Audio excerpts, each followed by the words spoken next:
and whose comfort and convenience were carefully managed. While I was in the kitchen addressing invitations, Rachel and Patricia were in the living room, looking at photo albums and discussing decoration themes.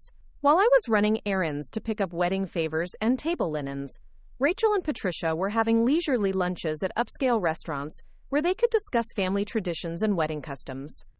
When Patricia suggested changes to the ceremony music, Rachel listened thoughtfully and incorporated several of her recommendations. When Patricia offered to contribute family recipes to the rehearsal dinner menu, Rachel was enthusiastic about including them in the celebration. The contrast was stark and painful. Patricia's contributions were valued because she was seen as an equal participant in wedding planning, while my contributions were dismissed because I was seen as hired help who should be grateful for the opportunity to be useful. The pattern continued throughout my 6-week stay. I was expected to be available whenever Rachel needed assistance, but I was not included in social activities or family discussions that were considered too sophisticated or important for my participation. I was housed in a small guest room that was clearly considered adequate for someone in my circumstances, while Patricia was accommodated in Rachel's master bedroom suite when Marcus was out of town on business. When I finally raised the issue of how I was being treated, Rachel's response revealed exactly how she viewed our relationship and my role in her life. "Mom, I'm really grateful for all your help, and I hope you don't think I don't appreciate everything you're doing. But you have to understand that planning a wedding is incredibly stressful, and I need to work with people who understand the vision I'm trying to create and can execute things at the level of sophistication that Marcus and I expect."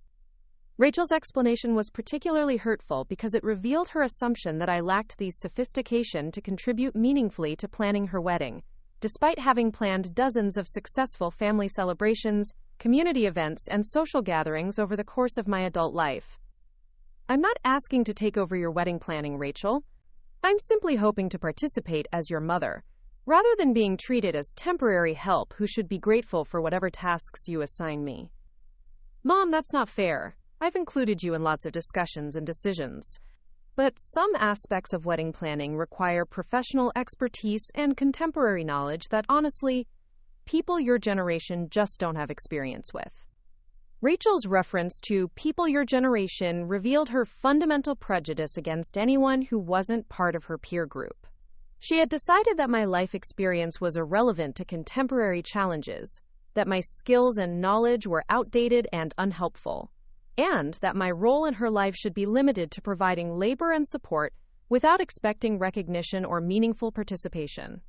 The wedding experience taught me exactly how Rachel viewed our relationship when she thought she held all the power, and I had no alternatives.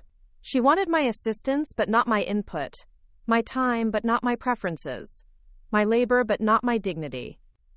And now, sitting in that airport chair after being abandoned with instructions to call an Uber, I was seeing the same pattern of assumptions and disrespectful treatment, but magnified by the stress of her divorce and her belief that I had no choice but to accept whatever treatment she chose to provide. Rachel believed that her elderly mother was financially dependent, technologically incompetent, and socially naive enough to be grateful for minimal consideration. She assumed that I would accept abandonment at the airport because I had no alternatives and no power to demand better treatment. What Rachel didn't understand was that every instance of condescending behavior, every assumption about my limitations, and every casual dismissal of my dignity had been carefully observed and thoroughly documented by someone who was far more capable of responding than she could ever imagine. The pattern of disrespect that had been building for 15 years was about to meet consequences that would teach Rachel exactly what her assumptions and her casual cruelty were actually worth in the real world, where character matters and actions have prices that must be paid in full.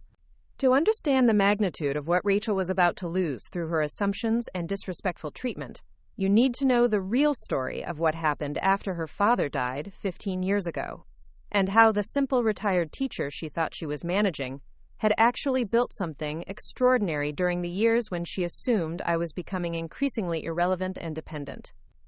The transformation began 6 months after Thomas Martinez passed away from a sudden heart attack at the age of 68, leaving me widowed, alone, and facing decisions that would determine not just my financial security but the entire direction of my remaining years.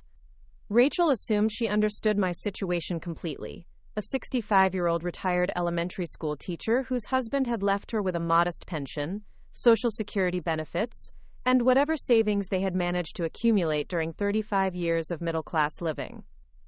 What Rachel didn't know was that Thomas had been far more than the dependable government accountant and devoted family man that everyone saw on the surface. Behind his quiet, conventional exterior, my husband had possessed one of the most brilliant analytical minds I had ever encountered, with an almost supernatural ability to recognize patterns in complex systems and identify opportunities that others consistently overlooked.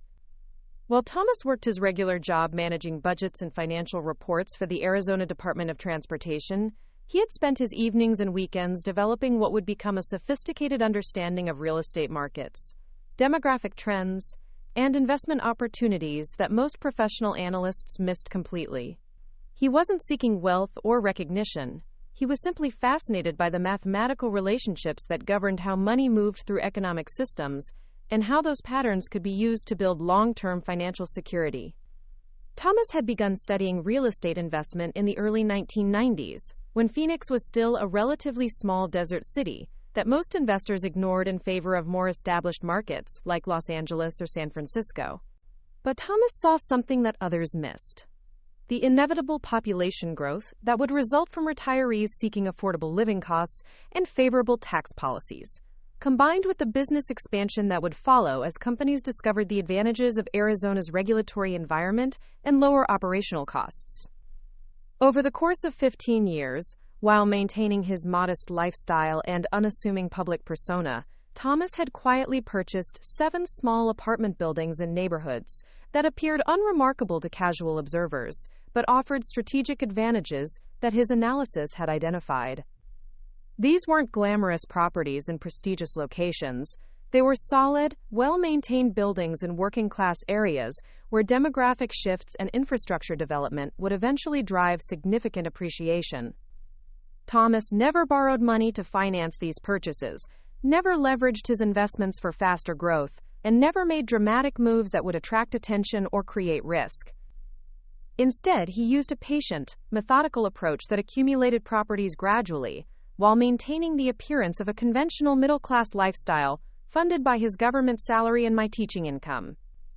By the time Thomas died in 2009, his real estate portfolio was generating rental income of approximately $8,000 per month, while the properties themselves had appreciated to a total value of nearly $2.1 million. Combined with the modest savings and retirement accounts that Rachel knew about, Thomas had left me with assets worth approximately $2.4 million, a sum that would have shocked our family and friends if they had ever learned about it. But Thomas's real legacy wasn't just the money he had accumulated. It was the education he had given me about how wealth is actually built and preserved by people who understand systems that others ignore. During our evening conversations over nearly 2 decades, Thomas had shared his analysis methods, his research techniques, and most importantly, his philosophy about the advantages of appearing conventional while pursuing unconventional strategies. "Eleanor," he had said during one of our discussions about a potential property purchase, "the most profitable investments are usually the ones that seem boring or invisible to people who are looking for obvious opportunities. Real wealth is built by people who understand systems well enough to recognize value, where others see nothing interesting." Thomas had taught me to analyze demographic data, to recognize the early indicators of neighborhood transformation, to evaluate the long-term implications of zoning changes and infrastructure projects, and to identify properties that offered strategic advantages, despite appearing unremarkable to conventional investors. Most importantly, Thomas had shown me that successful investing wasn't about taking dramatic risks or making brilliant predictions. It was about patient, systematic analysis combined with the discipline to act on conclusions that others might find counterintuitive or uninteresting. When Thomas died, I faced a choice that would determine everything about my future. I could liquidate his real estate portfolio, invest the proceeds in conventional retirement accounts, and live the comfortable but modest lifestyle that everyone expected from a widow in my circumstances. Or I could build on Thomas's foundation using the knowledge he had shared with me, potentially creating something far more substantial but also far more complex than the simple retirement that Rachel assumed I was living. the decision to continue and expand Thomas's investment strategies wasn't made lightly. I spent 6 months after his death studying every aspect of his portfolio, verifying his analysis methods, and evaluating whether I possessed the skills and temperament to manage increasingly sophisticated investment activities without the guidance of the man who had developed the original strategies. But I gradually realized that Thomas had prepared me better than either of us had fully understood. Years of evening conversations about market analysis, property evaluation, and strategic planning had given me a practical education in investment principles that many professional advisors never acquire. More importantly, I had developed the analytical mindset and systematic approach that would be essential for expanding beyond Thomas's original focus on local real estate. The first major decision I made was to relocate from our longtime family home in Tucson to Phoenix, where I would have better access to the broader Arizona real estate market and more opportunities for the kind of hands-on property management that Thomas's strategy required. To Rachel and our other family members, this move appeared to be the natural decision of a widow who wanted a fresh start in a new city, where she could build an independent retirement lifestyle, without the constant reminders of her life with Thomas.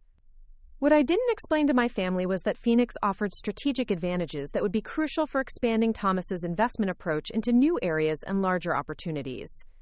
The city was experiencing the kind of demographic and economic growth that created multiple investment possibilities beyond residential real estate. And it provided access to professional networks and information sources that weren't available in smaller markets. I purchased a modest 2-bedroom apartment in a middle-class Phoenix neighborhood, choosing a location that appeared to confirm Rachel's assumptions about my limited resources, while actually providing easy access to the business districts, investment properties, and professional services that would become central to my expanding activities. The apartment itself was comfortable but unremarkable, furnished with quality pieces that appeared to have been accumulated over many years, rather than purchased as coordinated sets.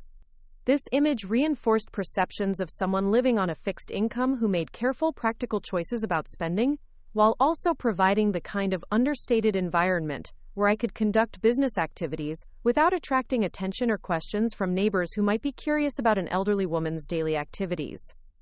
During my first year in Phoenix, I spent considerable time learning about the local real estate market, building relationships with property managers and contractors, and developing systems for overseeing Thomas's original portfolio while identifying opportunities for strategic expansion.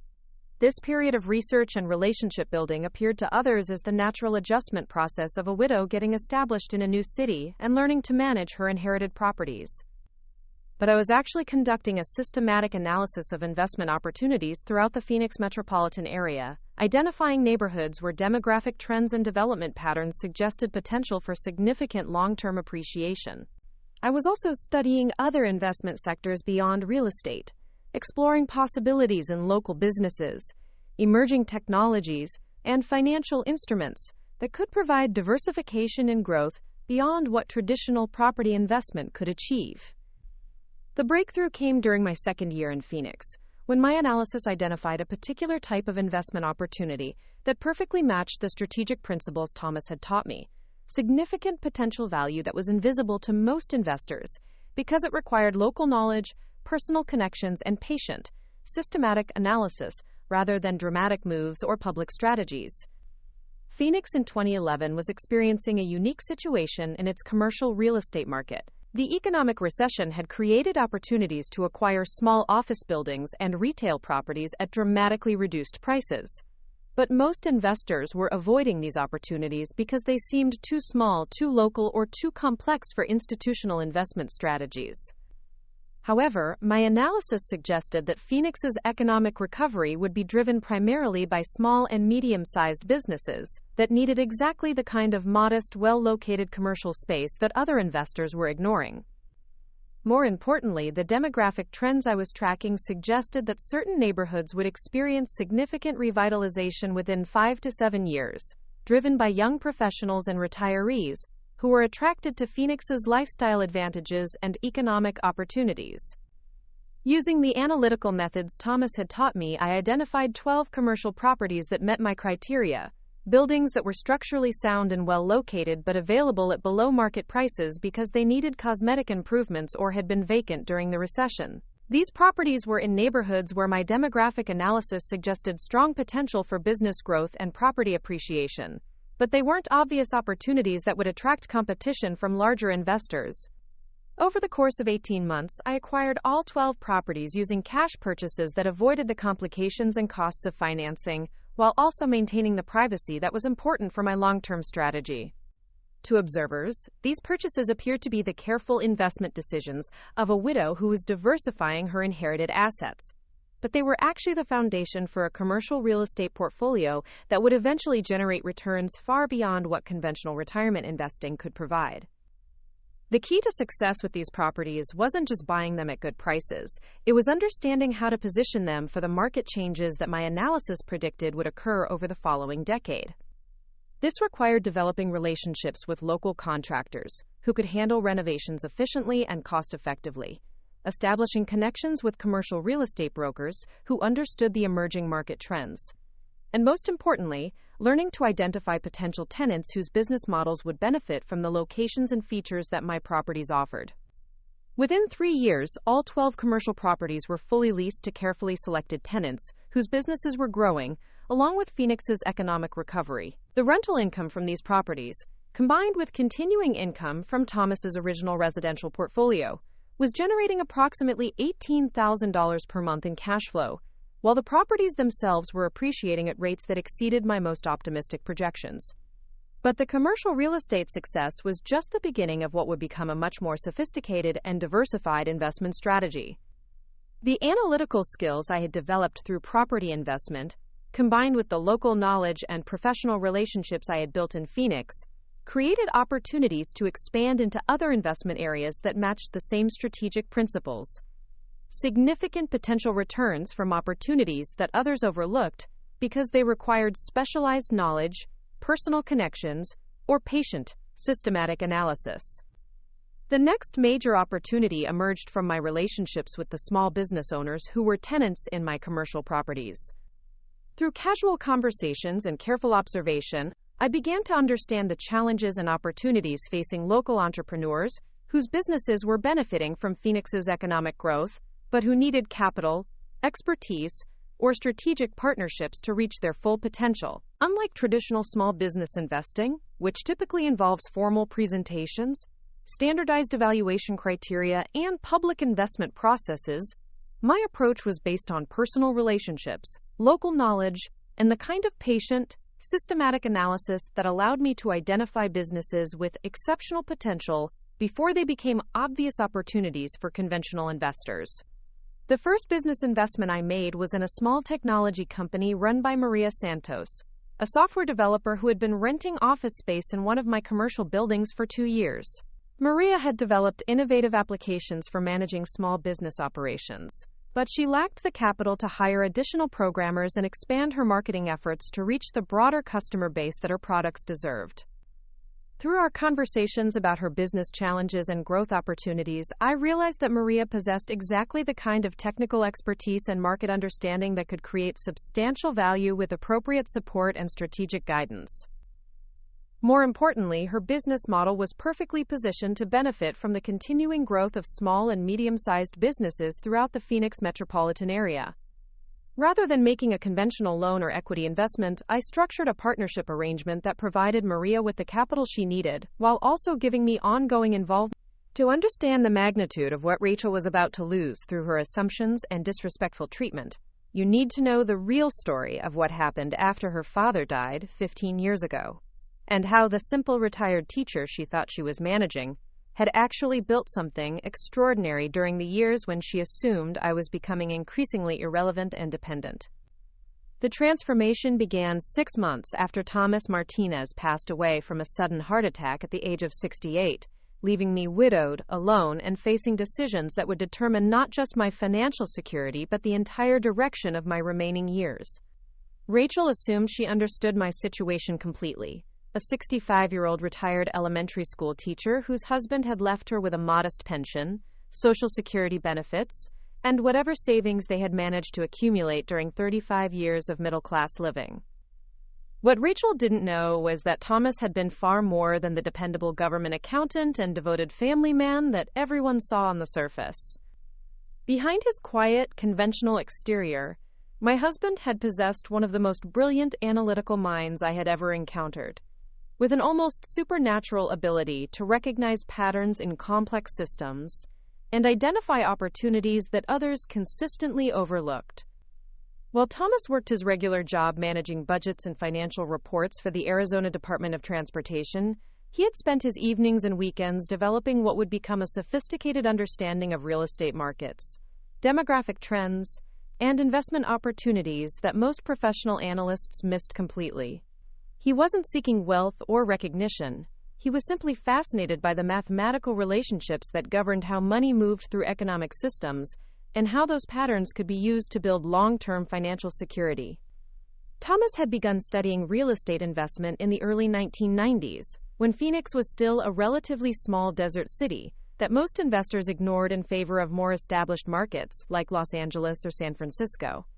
But Thomas saw something that others missed: the inevitable population growth that would result from retirees seeking affordable living costs and favorable tax policies, combined with the business expansion that would follow as companies discovered the advantages of Arizona's regulatory environment and lower operational costs.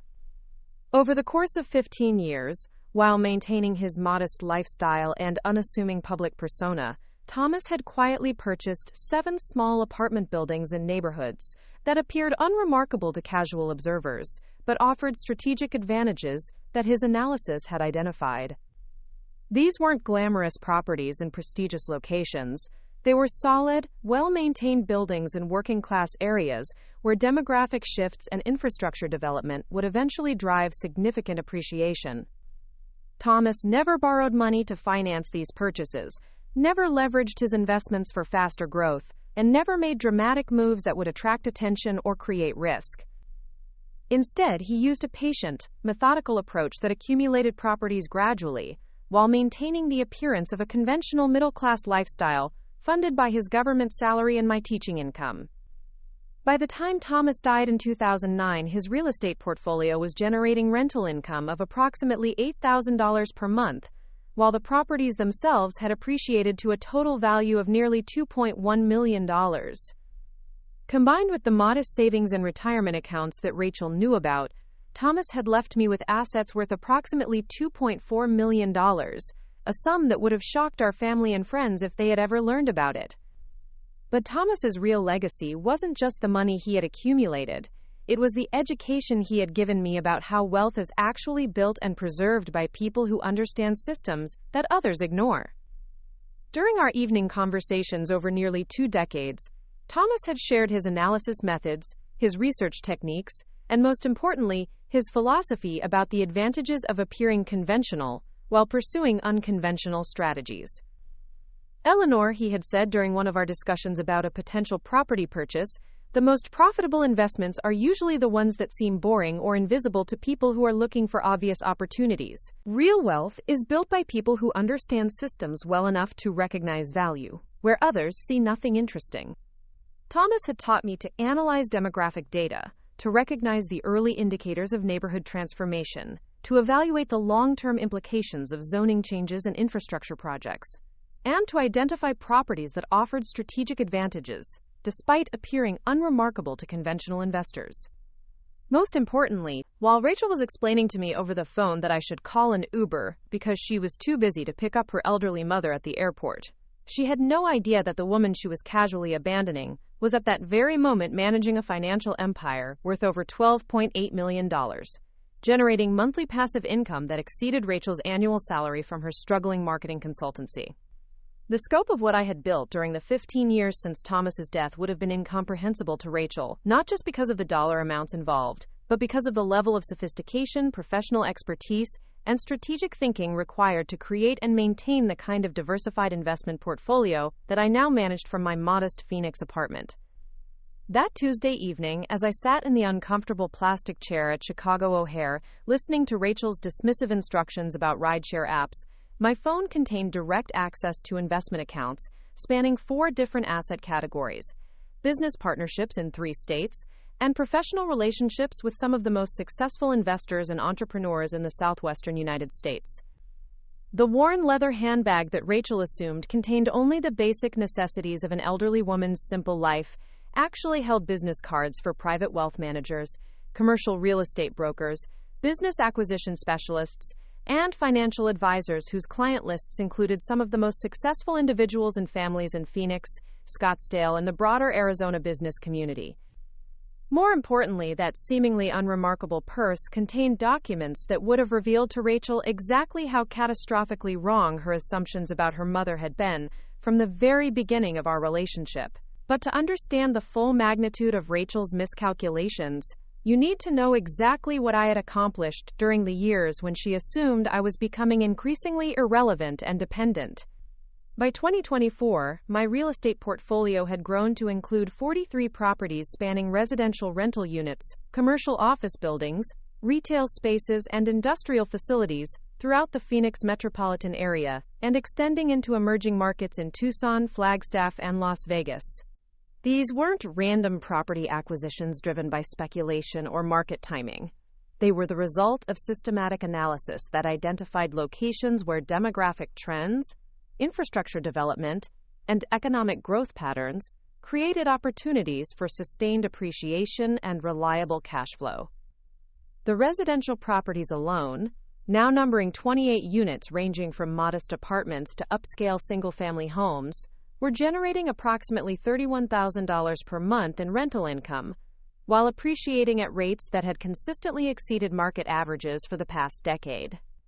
These properties were located in neighborhoods that I had identified years before they became obviously desirable, using the analytical methods Thomas had taught me, combined with insights I had developed through years of hands-on experience in local real estate markets.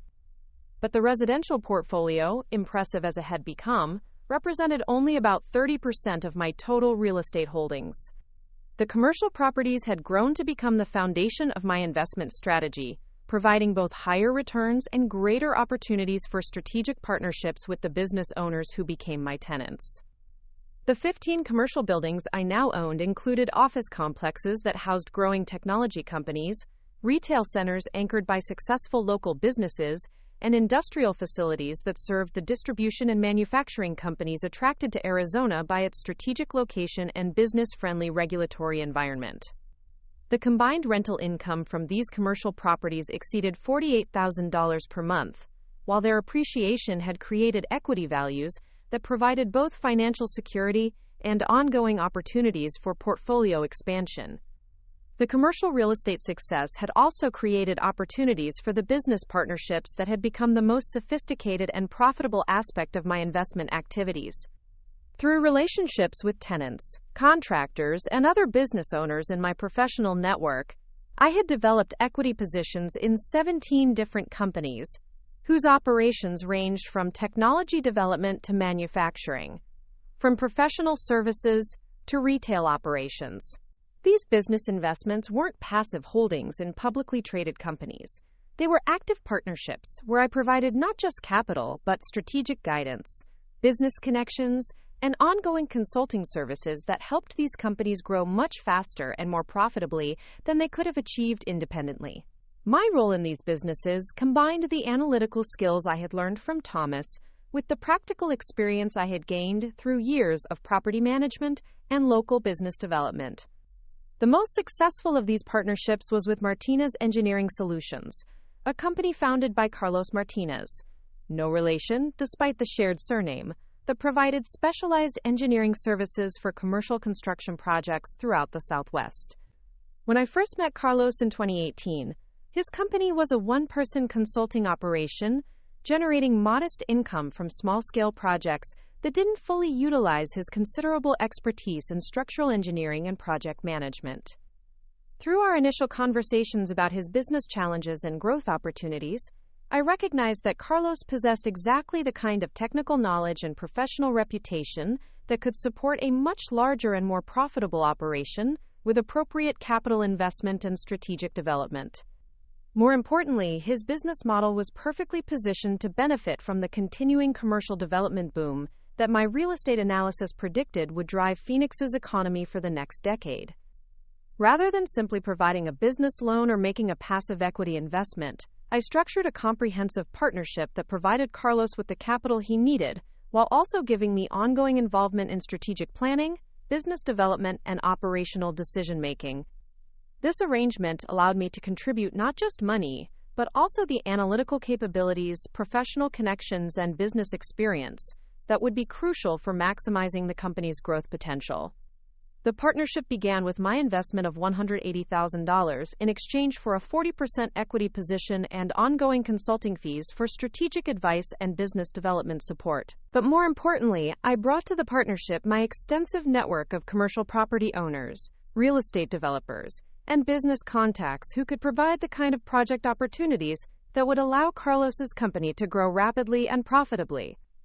Over the following 6 years, Martinez Engineering Solutions grew from a one-person consulting operation to a thriving engineering firm with 23 employees, offices in Phoenix and Las Vegas, and clients throughout Arizona, Nevada, and Southern California.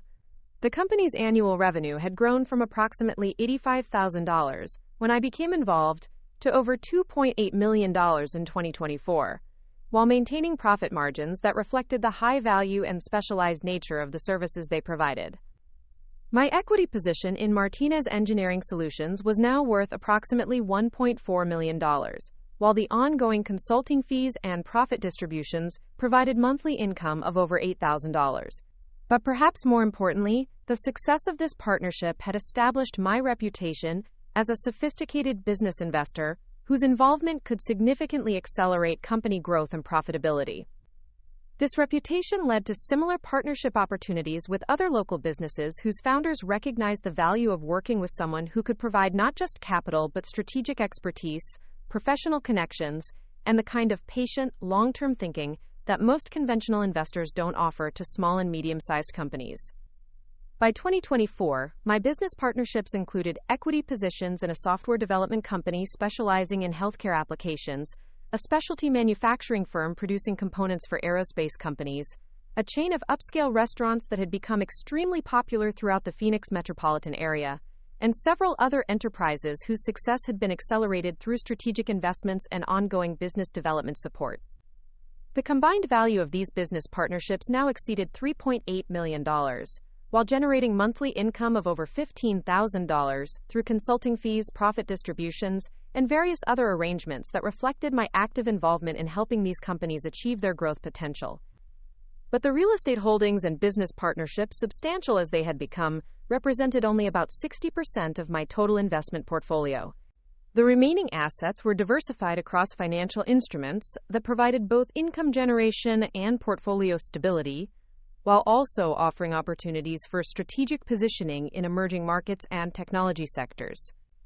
These financial investments included municipal bonds that provided tax-advantaged income while supporting infrastructure development in communities where I owned commercial real estate, corporate bonds from carefully selected companies whose business models aligned with demographic and economic trends I had identified through my analytical research, and equity positions in publicly traded companies whose operations complemented my private business partnerships and real estate holdings.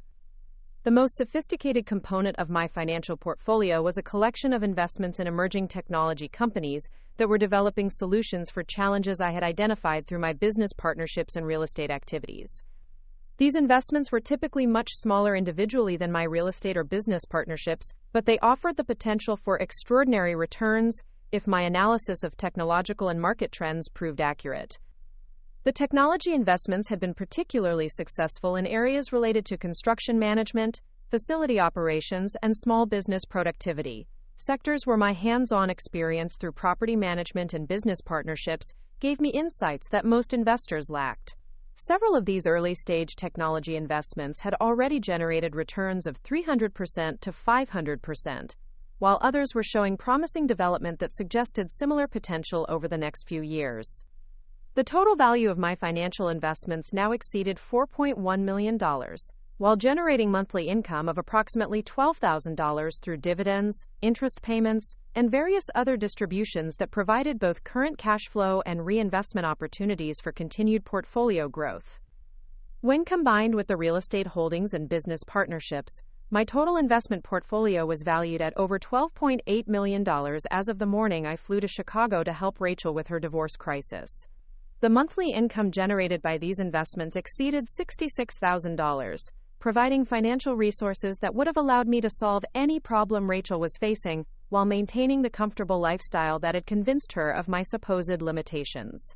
But the financial numbers, impressive as they were, represented only part of what I had accomplished during the years when Rachel assumed I was living the simple retirement of a former elementary school teacher. The knowledge, expertise, and professional relationships I had developed through managing these investments had made me someone whose capabilities and connections extended far beyond what the dollar amounts alone would suggest.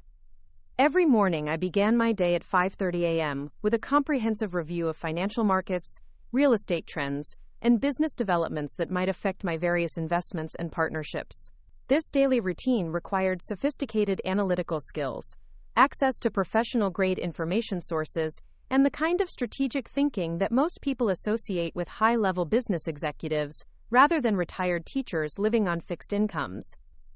My home office was equipped with multiple computer monitors, advanced financial analysis software, real-time market data feeds, and communication systems that allowed me to participate in business meetings, investment evaluations, and strategic planning sessions with partners and advisors throughout the Southwest. The technology setup alone would have shocked Rachel if she had ever seen it, but it was essential for managing the complex, fast-moving activities that my investment success required. My calendar was typically filled with activities that would have impressed Rachel if she had ever inquired about my daily schedule. Meetings with real estate developers about joint venture opportunities, consultations with business owners about expansion strategies, conferences with financial advisors about portfolio optimization, and networking events with other successful investors who sought my participation in their projects and valued my insights about market trends and investment opportunities. The professional relationships I had developed through 15 years of successful investing had made me someone whose opinion was sought and respected by people whose names Rachel would have recognized if she had ever paid attention to Phoenix business news or Arizona's entrepreneurial community. I served on advisory boards for several local companies, consulted regularly with real estate developers about market analysis and investment strategies, and participated in informal networks of successful investors who shared information about opportunities and trends. These professional activities weren't just personally satisfying. They were essential components of the investment strategy that had generated my financial success. The insights I gained through business partnerships, the market intelligence I gathered through professional relationships, and the early access to opportunities that came through my reputation as a sophisticated investor were all crucial advantages that couldn't be replicated through conventional investment approaches. But perhaps most importantly, the expertise I had developed through managing complex investments and business partnerships had given me capabilities that extended far beyond financial matters into areas like strategic planning, negotiation, problem-solving, and organizational management that would have been extremely valuable for someone facing the kind of challenges that Rachel was dealing with in her divorce proceedings. The legal and financial complexities that Rachel found so overwhelming and stressful were exactly the kinds of challenges I had been managing successfully for years through my business partnerships and real estate activities. The strategic thinking required for high-stakes negotiations, the analytical skills needed for evaluating complex financial arrangements, and the experience necessary for working with attorneys, accountants, and other professionals on sophisticated transactions were all capabilities I had developed and refined through years of hands-on experience with substantial financial stakes. If Rachel had ever bothered to ask about my background and experience, she would have discovered that her mother was someone who could have provided not just emotional support during her divorce crisis, but practical expertise, strategic guidance, and professional connections that could have transformed her difficult situation into a manageable challenge with favorable outcomes. The attorneys, accountants, and financial advisors who Rachel found so intimidating and expensive were exactly the kinds of professionals I worked with regularly in my business activities. The negotiation strategies, legal procedures, and financial analysis techniques that seemed so complex and mysterious to Rachel were tools I used routinely in managing my investments and business partnerships. Most importantly, the financial resources that Rachel desperately needed to maintain her lifestyle and business during the divorce proceedings were readily available from someone who could have provided support without any impact on her own financial security or investment activities. But Rachel had never asked about any of these capabilities because she had decided that her aging mother was someone whose life experience was irrelevant to contemporary challenges, whose knowledge was outdated and unhelpful, and whose role should be limited to providing emotional support and simple assistance that didn't require sophistication or expertise. As I sat in that airport chair listening to Rachel's instructions about calling an Uber, I reflected on the perfect irony that the daughter who was treating me as a burden and an inconvenience was actually abandoning someone who possessed exactly the resources, expertise, and capabilities she needed to solve every problem she was facing. The woman Rachel was dismissing as technologically incompetent and financially dependent was someone who managed investments worth more than Rachel would earn in her entire lifetime, who possessed business expertise that could have revolutionized Rachel's struggling consultancy, and who had professional connections that could have provided opportunities Rachel couldn't imagine. But Rachel would never learn about these capabilities because her treatment of me had revealed character flaws so serious that they disqualified her from receiving any assistance from the resources she had never bothered to discover existed. The lesson Rachel was about to receive would be expensive, permanent, and absolutely deserved. And the most satisfying aspect would be that she had created the situation entirely through her own assumptions, her own choices, and her own character flaws that she had revealed when she thought she was dealing with someone who couldn't respond. Because sometimes the most powerful people are the ones who choose not to use their power until someone pushes them too far, and sometimes the most dangerous assumptions are the ones we make about people whose kindness we mistake for weakness and whose humility we confuse with powerlessness. After Rachel's dismissive phone call instructing me to call an Uber, I sat in that uncomfortable airport chair for exactly 7 minutes, allowing the full weight of her disrespect to settle into a decision that would change both of our lives forever. Then I reached into my worn leather handbag, pulled out a business card that Rachel didn't know existed, and made a phone call that would begin her education about exactly who she had just abandoned at Chicago O'Hare. Bennett Executive Transport, this is Patricia speaking. How may I provide exceptional service for you this evening? Patricia, this is Eleanor Martinez. I'm at O'Hare Terminal 3 and need transportation to downtown Chicago. Could you have someone collect me within the next 30 minutes? Of course, Mrs. Martinez. We'll have Michael there in 25 minutes with the Mercedes S-Class. He'll meet you at the executive pickup area on the lower level. Will you need assistance with luggage? Just one carry-on bag. Thank you, Patricia. As I made my way to the executive pickup area, a service entrance that Rachel had never heard of and couldn't have afforded, I reflected on how perfectly her behavior had demonstrated the character flaws I had been observing and documenting for years. Rachel had given me multiple opportunities to reconsider what I was about to do, multiple chances to treat her mother with basic respect and consideration. She had chosen not to take any of those chances.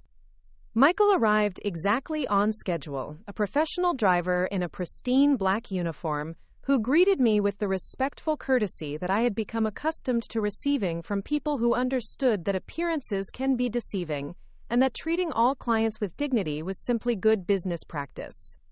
Good evening, Mrs. Martinez. I trust your flight was comfortable. Where shall I take you this evening?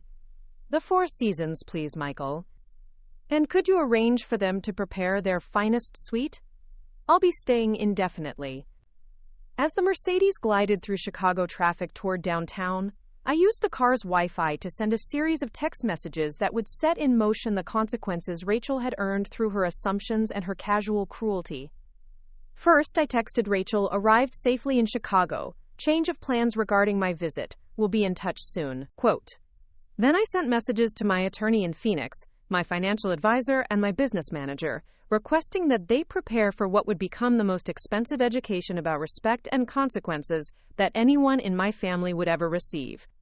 The Four Seasons Chicago provided exactly the kind of service that I had grown accustomed to during business travel over the past decade: seamless, professional, and appropriately respectful of clients whose resources and expectations required exceptional attention to detail. Within 30 minutes of my arrival, I was settled in their presidential suite, a luxurious space that cost more per night than Rachel spent on rent for her apartment. The suite's business center was equipped with everything I needed to begin implementing the plan I had been preparing mentally during years of watching Rachel's character deteriorate into the entitled, condescending person who thought she could abandon her mother at an airport without consequences. I spent the next 3 hours on the phone with my legal and financial team in Phoenix, explaining the situation and outlining the specific steps that would need to be taken to ensure that Rachel's assumptions about her mother would be corrected in the most thorough and permanent way possible. The plan was elegant in its simplicity and devastating in its completeness. Rachel would learn exactly who she had been taking for granted, exactly what she had lost through her disrespectful behavior, and exactly what happens when someone treats family members poorly, because they assume those family members have no power to respond. At 11:47 p.m. Chicago time, I called Rachel. She answered on the first ring, her voice filled with confusion and what sounded like the beginning of genuine concern. "Mom, I got your text.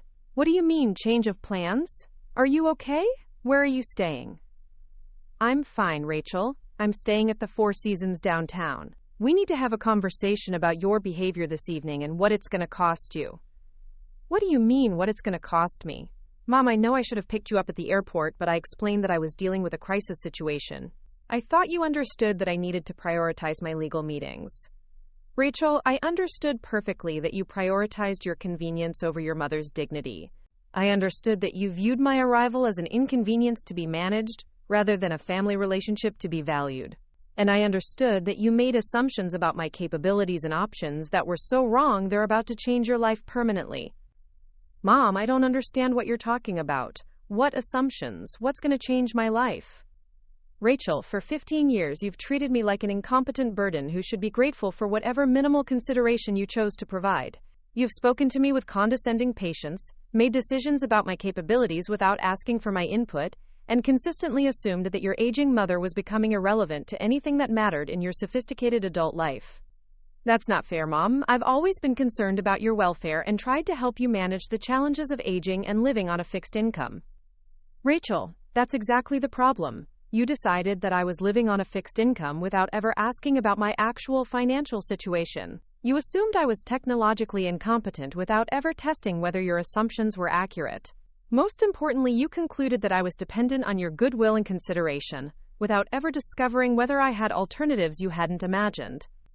"What are you talking about, Mom? What alternatives?" "Rachel, the mother you abandoned at the airport tonight manages investments worth $12.8 million. The woman you thought was struggling with modern technology runs sophisticated business operations that generate over $66,000 per month in passive income. The elderly widow you assumed was financially dependent on family support has built a professional reputation that provides access to resources and opportunities you couldn't imagine." The silence on Rachel's end of the phone call lasted for nearly 30 seconds before she found her voice. "Mom, that's not possible. You live in a modest apartment, you drive an old car, you shop with coupons. You can't have millions of dollars." "Rachel, I live modestly because I choose to live modestly, not because I can't afford alternatives. I drive a reliable car because I value functionality over status symbols. I shop carefully because I find satisfaction in making thoughtful decisions, not because I'm constrained by limited resources." "But where would you get millions of dollars? Dad left you his pension and some savings, but nothing like what you're claiming." "Your father left me much more than you knew, Rachel, but more importantly, he left me with knowledge and analytical skills that allowed me to build something extraordinary during the years when you assumed I was becoming a burden you would eventually need to support." "I don't believe this. You're making this up because you're angry about the airport situation." "Rachel, tomorrow morning you're going to receive a package from my attorney containing documentation that will prove every single thing I'm telling you tonight. You'll see bank statements, investment reports, business partnership agreements, and property ownership records that will demonstrate exactly how wrong your assumptions about your mother have been for the past 15 years.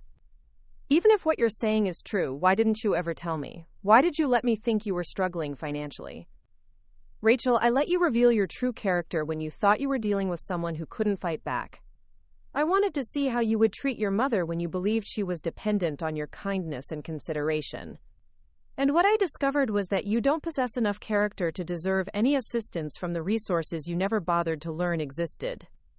"What do you mean I don't deserve assistance? Mom, I'm your daughter. I'm going through a divorce crisis that could destroy my entire financial future. If you really have the resources you're claiming, shouldn't you want to help me?" "Rachel, during the years when you thought I was a burden, did you treat me with the respect and consideration that a daughter should show her mother? When you assumed I was financially dependent, Did you speak to me with the patience and kindness that family relationships should be based on? When you believed I needed your help and guidance, did you provide those things with love and generosity, or did you treat them as obligations that interfered with your more important priorities? Rachel's silence was answer enough, but I continued because the lesson needed to be thorough and complete.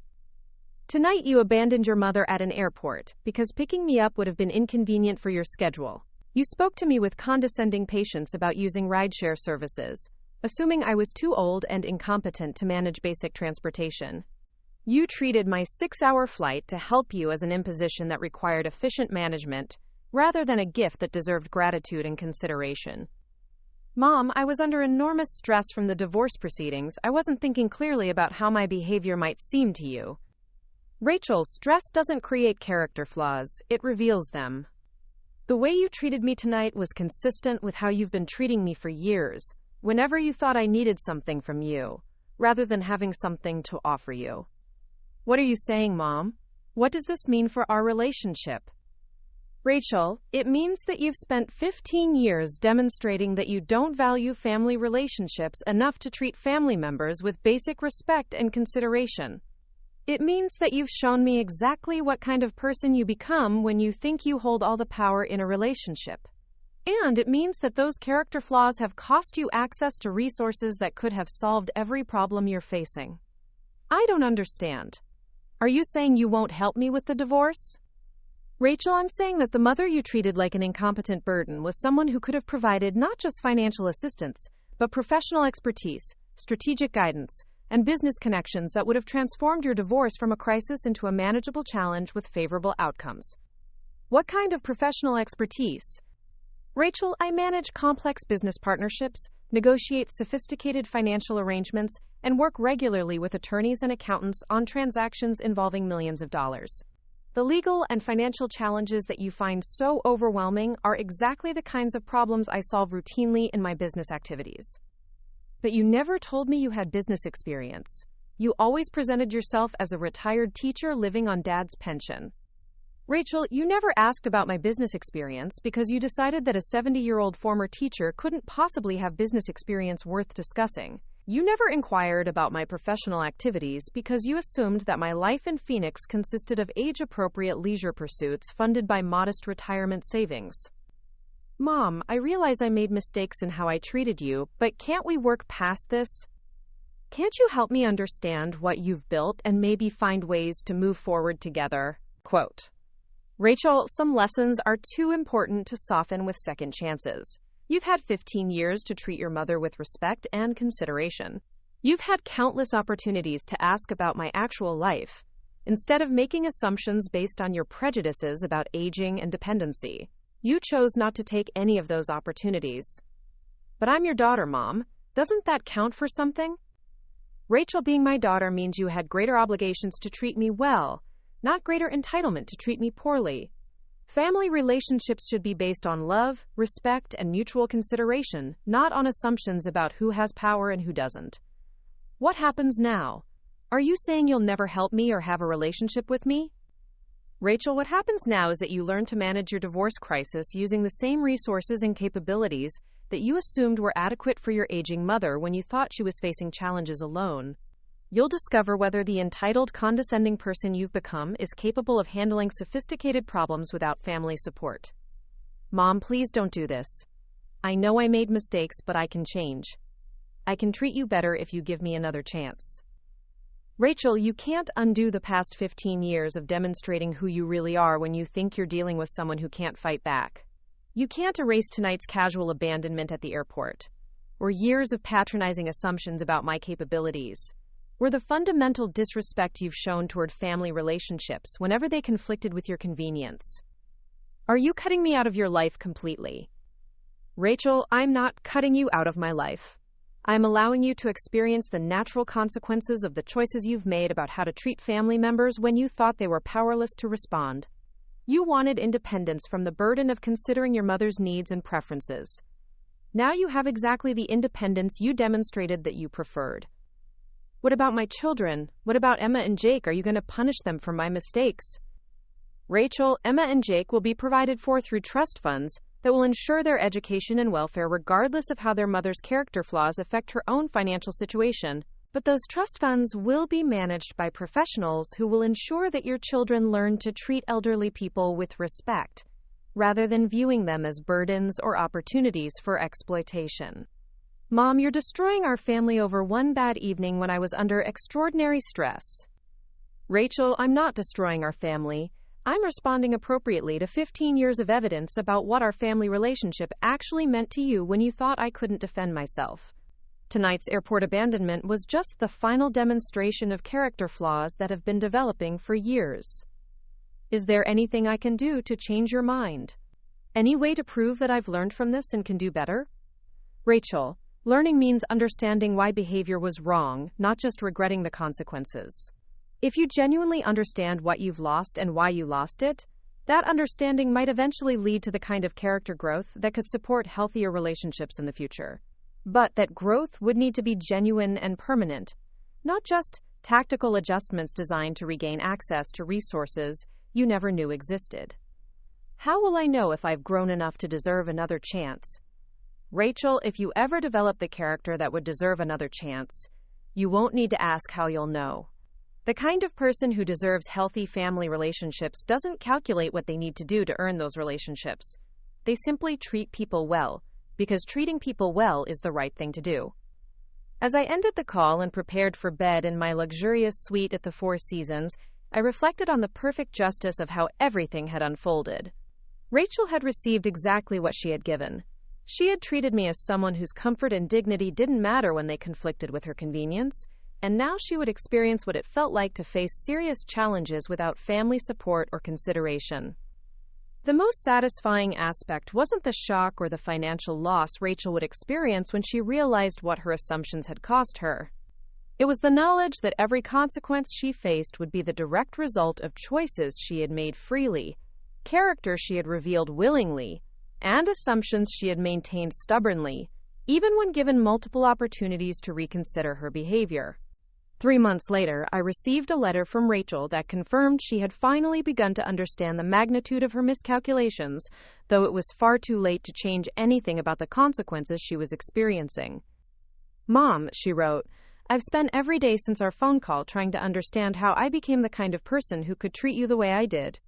I've realized that I didn't just make mistakes about your financial situation. I made fundamental errors about who you are as a person and what our relationship should have been based on. Rachel's letter continued for several pages, describing how her divorce proceedings had become a disaster without the professional guidance and financial resources she now knew had been available if she had ever treated me with appropriate respect.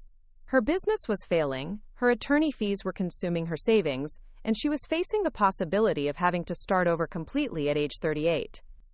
I understand now that the problem wasn't just that I underestimated your resources, she wrote. The problem was that I treated you poorly because I thought you couldn't respond. I spoke to you with condescension because I assumed you had to accept whatever treatment I chose to provide.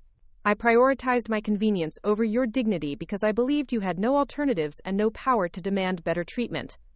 What I've learned is that character isn't about how we treat people who can help us. It's about how we treat people when we think they can't hurt us.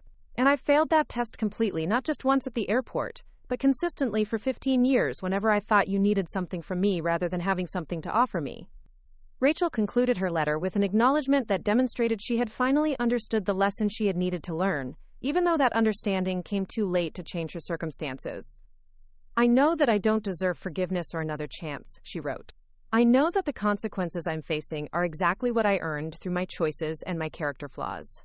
But I want you to know that your lesson about respect and consequences has changed how I think about relationships, family obligations, and the kind of person I want to be for the rest of my life. I will never again assume that someone's apparent limitations give me permission to treat them with less than complete respect and consideration. I will never again mistake someone's kindness for weakness or their humility for powerlessness. And I will never again treat family relationships as conditional on my convenience, rather than based on love, respect, and mutual consideration. I never responded to Rachel's letter, but I did establish a scholarship fund in her children's names for students studying ethics and family relationships, ensuring that Emma and Jake would grow up understanding that respect is never optional and that character is revealed most clearly by how we treat people when we think they can't fight back.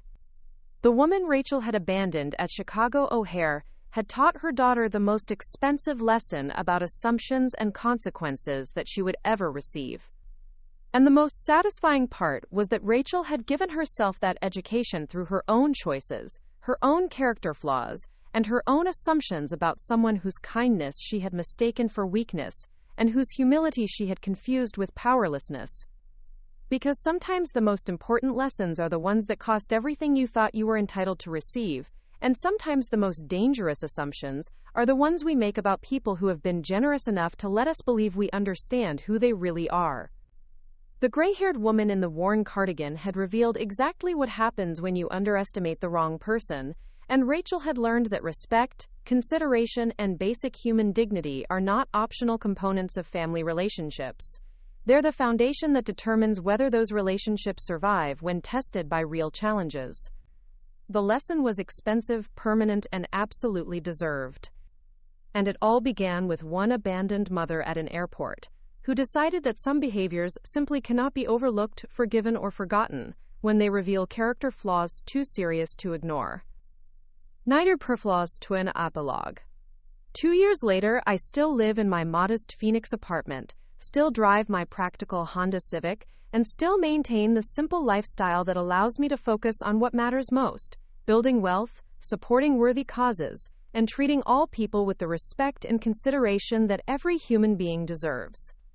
My investment portfolio has grown to over $16.2 million. My business partnerships continue to thrive, and my reputation as a sophisticated investor has led to opportunities that would have impressed Rachel if she had ever bothered to learn who her mother really was.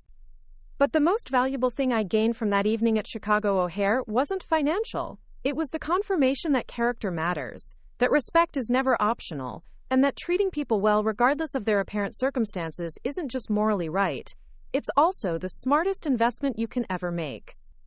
Because you never know when the quiet person you're dismissing might be the most powerful person you'll ever encounter, and you never know when your assumptions about someone's limitations might become the most expensive mistakes you'll ever make. The woman sitting in that airport chair with her worn leather purse and her modest carry-on bag was someone who had built an empire while letting others believe she was just getting by. And the daughter who abandoned her there learned that some lessons about respect and family loyalty are too important to teach gently.